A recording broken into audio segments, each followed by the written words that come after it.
तू एक समय भड़ुआगिरी करता था, छोटे बड़े नेताओं के पास लड़कियां सप्लाई करके धंधा किया। उसके बाद तेरा संपर्क अंडरवर्ल्ड से हुआ। तेरा असली नाम करीम है और तेरी नजर पूरे भारत पे राज करने की है, जो मैं होने नहीं दूंगा। क्या सही बोला ना?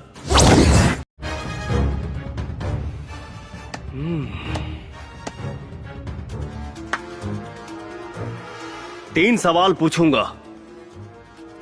अगर तीनों का सही जवाब दिए तो तुम करोड़पति तो नहीं बनोगे, लेकिन हां, हम तोरे बहन के भतार बने ख्वाब छोड़ देंगे।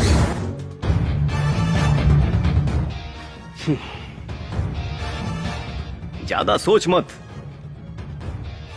आसान सवाल पूछूंगा, ऑप्शन दूंगा और लाइफलाइन भी।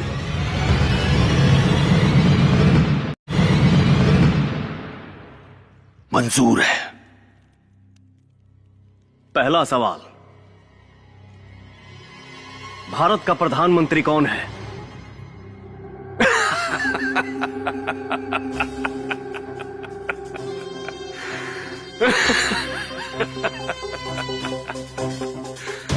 मुझे तेरे जैसे से यही उम्मीद थी,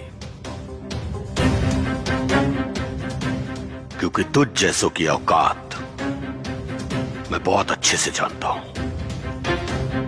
अरे इसका जवाब तो बच्चे बच्चे को पता है, नरेंद्र मोदी। वाह, गुड।